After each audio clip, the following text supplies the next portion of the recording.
Big boss Malayalam season 6 ഒരു promo നമ്മൾ നേരത്തെ കണ്ടിട്ടുണ്ടായിരുന്നു. ജിൻഡോയും അതേപോലെ ഋഷിയും തമ്മിലുള്ള ഒരു വഴക്ക്. ആ വഴക്ക് ഇപ്പോൾ ലൈവിൽ ജസ്റ്റ് കഴിഞ്ഞേ ഉള്ളൂ. സംഭവം എന്താണെന്ന് വെച്ചാൽ റസ്മിൻ ക്യാപ്റ്റനായിട്ട് അധികാരത്തിൽ വന്ന സമയത്ത് ഓരോ ടീമിനെയൊക്കെ തിരിച്ചു. പവർ ടീം, അങ്ങനെ പവർ ടീമിലേക്ക് പുതിയ രണ്ടുപേരെയൊക്കെ കൊണ്ടുവന്ന് അതൊക്കെ കഴിഞ്ഞു. അതിനുശേഷം ഓരോ ടീമിനെ തിരിച്ചു. ടീമിലെ ഓരോ മെമ്പേഴ്സിനെ, അതായത് എക്സ്ട്രാ നിൽക്കുന്ന പവർ ടീമിൽ നിന്ന് പുറത്തു പോയ ഗബ്രി, ഋഷി, അതേപോലെ ശ്രീതു, 3 പേരെയും ഓരോ ടീമിലേക്ക് ഇട്ടു. അതിനുശേഷം റസ്മിൻ തൻ്റെ ക്യാപ്റ്റനായാൽ എന്തൊക്കെ ചെയ്യുമെന്നുള്ളത് സംസാരിക്കുകയാണ്. ആ സംസാരിക്കുന്ന ഇടയ്ക്ക് പറയുന്നുണ്ട്, ഇനി ഫിസിക്കലായിട്ട് എന്തെങ്കിലും പ്രശ്നങ്ങൾ സംഭവിക്കുകയാണ് എന്നുണ്ടെങ്കിൽ, അതായത് ടാസ്കിനിടയ്ക്ക് ഫിസിക്കലായിട്ട് ആരെങ്കിലും എന്തെങ്കിലും ചെയ്യുകയാണെന്നുണ്ടെങ്കിൽ ക്യാപ്റ്റൻ്റെ അധികാരം വെച്ച് അവരെ പുറത്താക്കും എന്ന് ഇപ്പോഴത്തെ ക്യാപ്റ്റൻ റസ്മിൻ പറയുന്നുണ്ട്.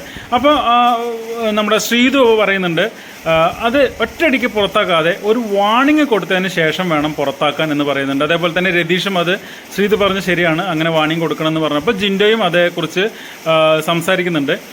ഇത് പറഞ്ഞതിനിടയ്ക്കാണ് നമ്മുടെ ഋഷി പെട്ടെന്ന് ചാടി എഴുന്നേറ്റ് ഋഷിക്ക് ആ ഒരു കോയിൻ ഒട്ടിക്കുന്ന ടാസ്കിൽ ആദ്യം പുറത്തായതിൻ്റെ ദേഷ്യം ഇപ്പോഴും അടങ്ങിയിട്ടില്ല.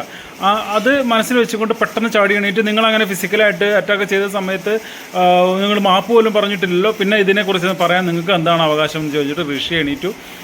അപ്പം നമ്മുടെ ജിൻഡോ പറഞ്ഞു, ഞാൻ മാത്രമല്ല ഫിസിക്കലി ഇവിടെ അറ്റാക്ക് ചെയ്യുന്നത്, നിങ്ങളെല്ലാവരും എന്നെ ഒരു ഫിസിക്കൽ അറ്റാക്ക് ചെയ്യുന്ന ഒരാളായിട്ട് ചിത്രീകരിക്കുകയാണ്, എല്ലാവരും എനിക്കെതിരെ തിരിയാണ്.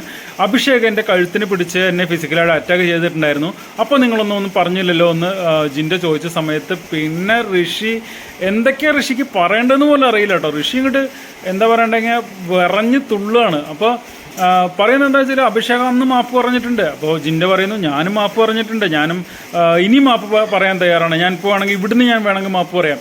അത് പറഞ്ഞപ്പോൾ അവിടെ ഉള്ളവർക്ക് എല്ലാവർക്കും തോന്നി, ഇത് ജിൻഡോയ്ക്ക് സ്പേസ് കിട്ടുന്ന ഒരു സംഭവമാണ്, അതുകൊണ്ട് മെല്ലെ വലിയ എന്ന് പറഞ്ഞ് ബാക്കിയുള്ളവരെല്ലാവരും പുറകോട്ട് വലിഞ്ഞു. വീണ്ടും ഋഷിയും ജിൻഡോയും തമ്മിൽ അവിടെ അങ്ങോട്ടും ഇങ്ങോട്ടും സംസാരിച്ചുകൊണ്ടിരിക്കുകയാണ് ഇതിനെ പറ്റിയിട്ട്. ഋഷിയുടെ ഒരു വിഷമം എന്ന് വെച്ചാൽ, അന്ന് ആദ്യ റൗണ്ടിൽ തന്നെ പുറത്തായി പോവേണ്ടി വന്ന ഒരു അംഗനവാടി പിള്ളേരുടെ മനസ്സുള്ള ഒരു ഗെയിമാണ് ഋഷി ഇപ്പോഴും കളിക്കുന്നത്.